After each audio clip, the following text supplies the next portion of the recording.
साजिश का खुलासा हुआ है। खुफिया एजेंसियों के मुताबिक आईएसआई कश्मीर में रह रहे गैर कश्मीरियों और उनके परिवार को निशाना बनाने की योजना बना रहे हैं और इसके साथ ही साथ घाटी में लौटने वाले कश्मीरी पंडित भी आईएसआई के निशाने पर हैं। जम्मू कश्मीर में आतंकी हमलों को लेकर पाकिस्तानी खुफिया एजेंसी आईएसआई के प्लान का खुलासा हुआ है। सूत्रों के मुताबिक इसमें प्रवासी मजदूरों, कश्मीरी पंडितों के साथ साथ कश्मीर में काम करने वाले गैर कश्मीरी अफसर, पुलिस के अफसर, उनके परिवार और मुखबिर मुख्य निशाना है। आतंकियों को पुलिस, स्कूल, कॉलेजों को भी निशाना बनाने को कहा गया है। सूत्रों के मुताबिक आईएसआई ने पिछले दिनों मुजफ्फराबाद में आतंकी संगठनों के साथ मीटिंग की थी, जिसमें छोटे हथियारों, पिस्टल, ग्रेनेड, पेट्रोल बम से इन हमलों को तेज करने को कहा गया था। इसके साथ साथ आईएसआई आईएसकेपी की मदद से देश के अन्य राज्यों में आतंकी वारदात को अंजाम देने की कोशिश में लगा है, जिसका खुलासा आईएसकेपी की magazine the voice of Hind से हुआ है। मैगजीन के एक पेज पर ठेले वाले को पीछे से गोली मारते हुए दिखाया गया है और लिखा गया है वी आर कमिंग। इसके साथ साथ आईएसकेपी ने जम्मू कश्मीर में गोलगप्पे वाले को गोली मारते हुए एक वीडियो भी जारी किया।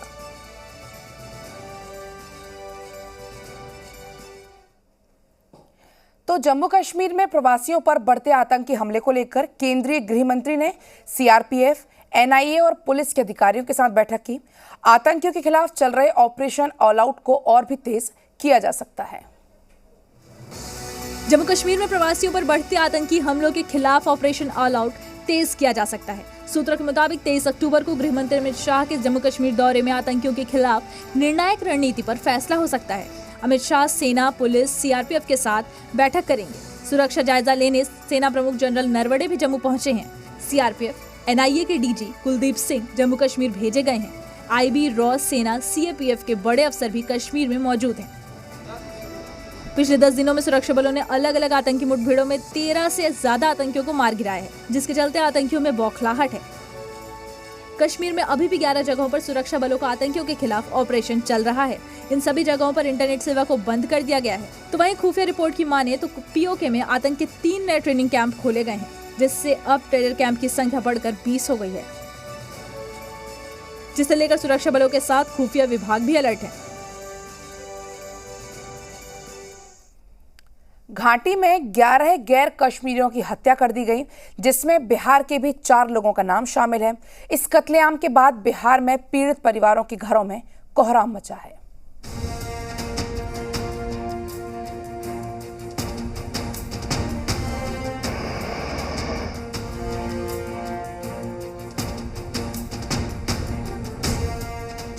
जम्मू कश्मीर में गैर कश्मीरी आतंकियों के निशाने पर हैं।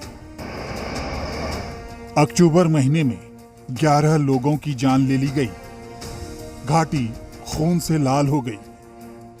अक्टूबर से अब तक अगर हम बात करें इस महीने की, तो इन 16-17 दिनों में जो करीबन 11 ऐसे लोग हैं जो सिविलियन टारगेट बने हैं और जिनमें से नॉन लोकल्स हैं, माइनॉरिटी कम्युनिटी के हैं, जो देखने को मिले हैं। और उस घाटी में जो खून बहा, उसका दर्द बिहार में भी महसूस हो रहा है।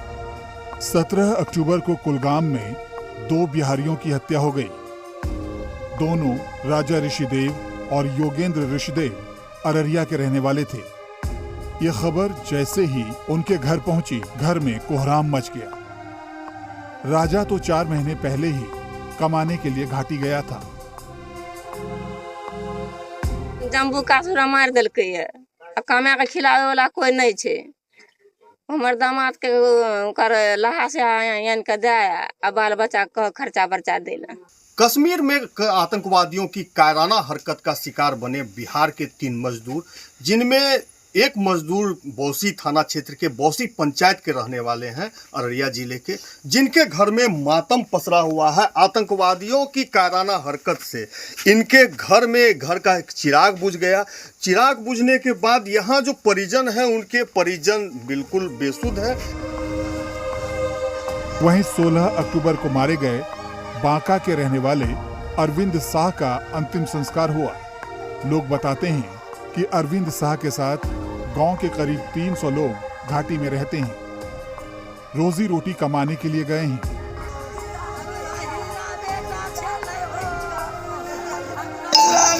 नंबर 50 लाख रुपया चाहिए, छोटा छोटा बच्चा है, क्या खाएगा? और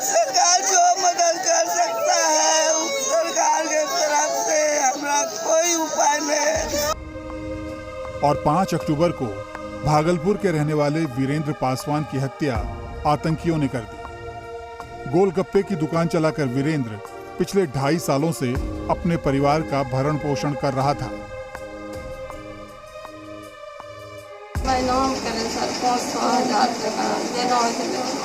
कौन पैसा कौन लाते थे? देते कौन थे पैसा लोन भरने के लिए?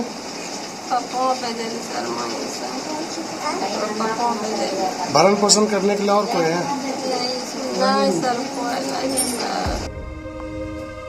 कुल मिलाकर अभी तक 4 बिहारियों की हत्या घाटी में हुई है। मजदूर और रेहड़ी वालों को आतंकियों ने निशाना बनाया। इन आतंकी घटनाओं की निंदा सीएम नीतीश कुमार ने भी की।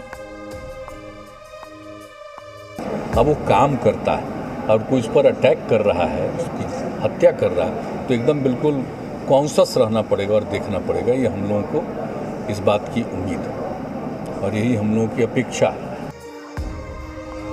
ब्यूरो रिपोर्ट, जी मीडिया।